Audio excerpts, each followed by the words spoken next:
In today's NBA, the influence of the Golden State Warriors can be seen everywhere.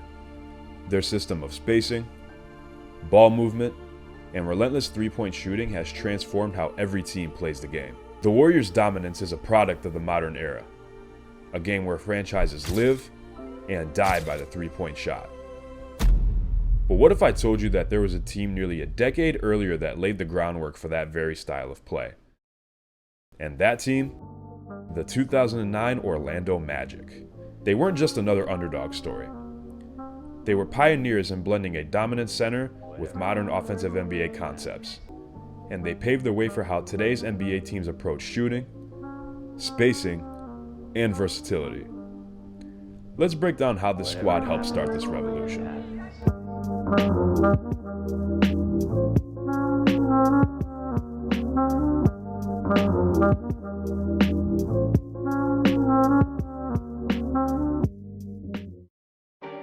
Today, we're going to check out this Magic team.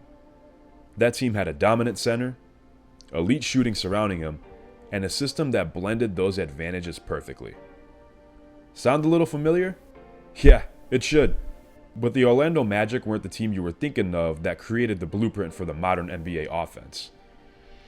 In 2009, the Magic were one of the most well-rounded teams in the league. They had Dwight Howard, who was the best center in the NBA at the time, anchoring the paint with his elite rebounding and shot blocking. We all know Dwight won 3 Defensive Player of the Year awards in 3 consecutive years from 2008 to 2011 and averaged 20 points, 14 rebounds, and 3 blocks during that 2009 season. Howard's dominance isn't what made them truly unique, however. It was the way they surrounded him with floor spacers, shooters, and versatile playmakers, creating the perfect mix of inside power and perimeter shooting. Now, when we think of dominant centers, we often think of traditional big men who operate solely in the paint. But Dwight Howard was different. His post presence was a force, but so was his ability to draw double teams and kick the ball out to his elite shooters. Dwight Howard had the likes of Rashard, Hedo, Türkoğlu, and Jameer Nelson-like players who could spread the floor and shoot the three at a high level.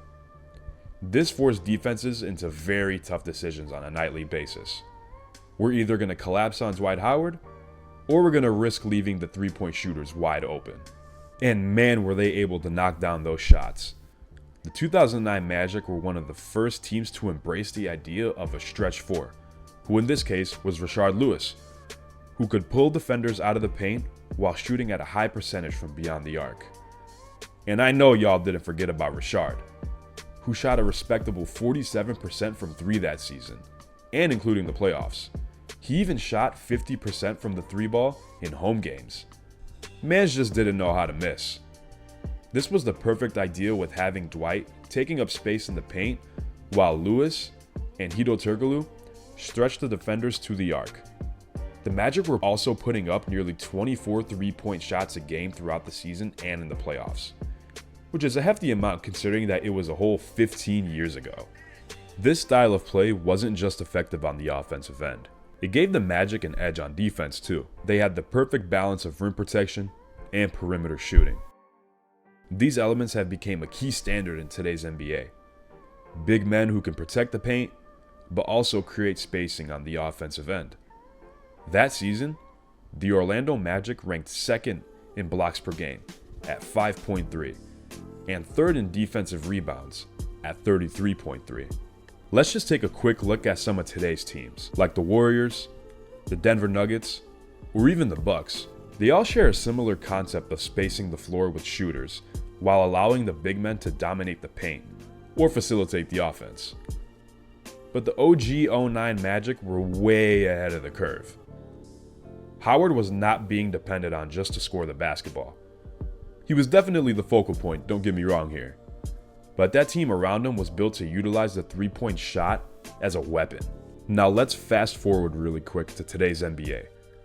And look at how the Warriors have evolved that idea. The Warriors thrive on small ball, floor spacing, and maximizing the center's passing ability, all while hell-storming three-point shots. You may not realize it now, but the Magic were doing a lot of the same things.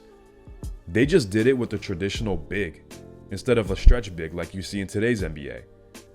The Magic in 2009 played at a pace of 92, while the Warriors during their latest title run was 98.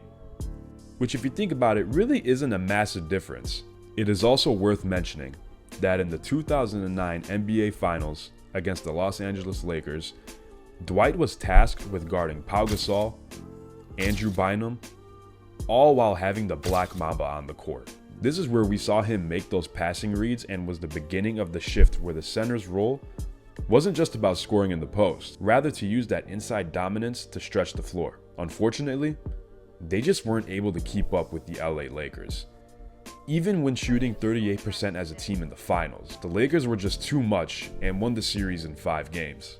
In many ways, the 2009 Orlando Magic were the bridge between the old NBA style of play and what we now consider modern NBA basketball. Although they did not win a championship, the blueprint they laid out, led by coach Stan Van Gundy, influenced teams for years to come. I mean, just take a glance at teams today.